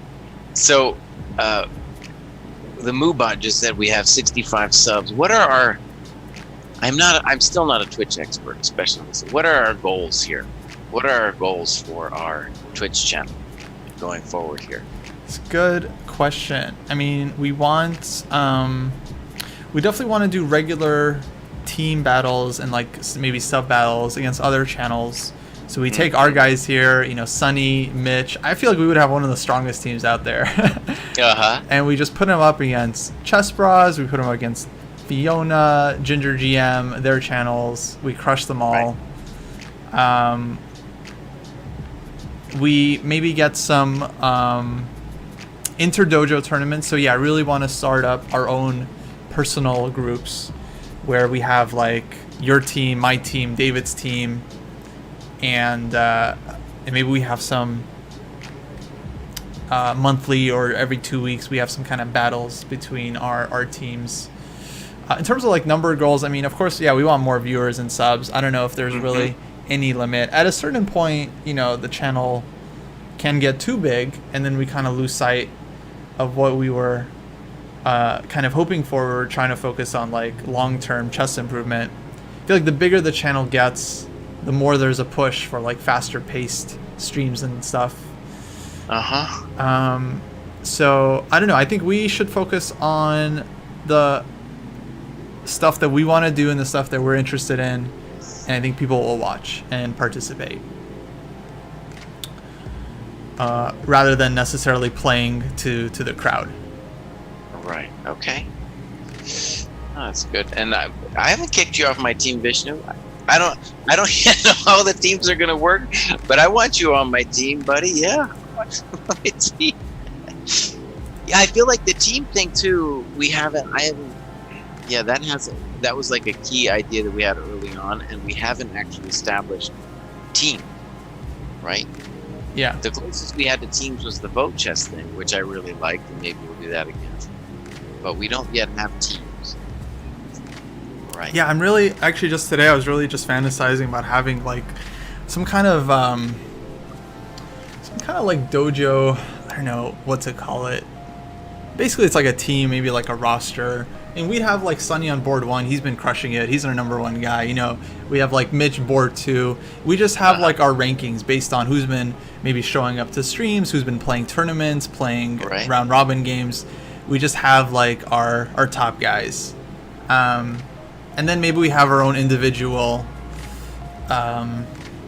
hordes. Where the way I would imagine that working is we would take all of the people currently in a group, like maybe Warrior or Squire group, and we just tell them like, all right, you got to sign up for one of us,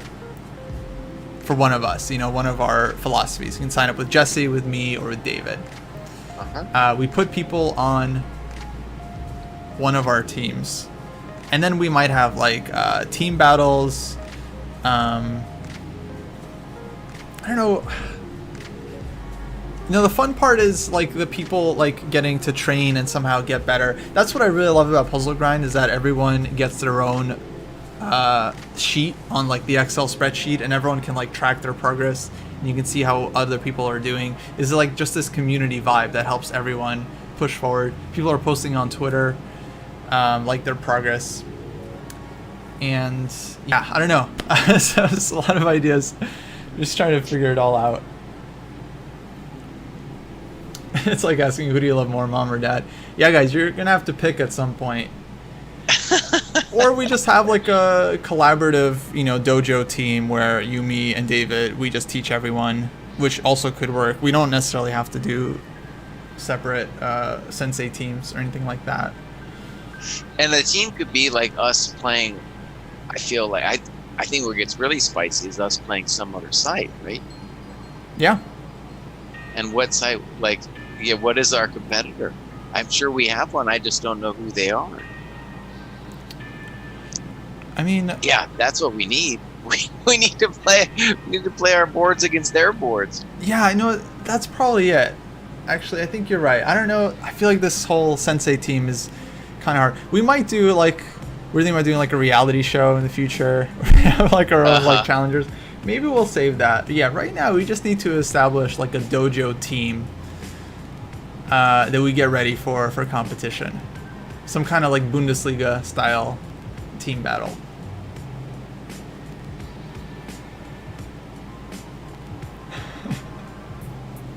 I'm watching this travesty of an ending that they're playing so fast over here. It's making me tired. There was so many other things that could have happened anyway. No, I would be cool. David can be Joey. That's funny. David can be Joey. Kostya, I am fading. I've had a long day, but I'm glad I could join you today and shoot it. I love hanging out on Sunday, man. That's one of my favorite things, just because you tell me what's going on in the chess world and what's going on in the dojo, and I need to hear it. But yeah, I'll be around this week, and maybe we can do some more streams. Like, yeah, I have more freedom this next week than I normally do, so I'm hoping to do a lot with streaming and videos and stuff. Awesome. Yeah. All right, guys, I'll check you later, and probably we'll do it next week. And we're gonna have next week, hopefully, the games going on from the dojo. All right. That's right. Thanks, Jesse. Bye. We'll catch you later. All right.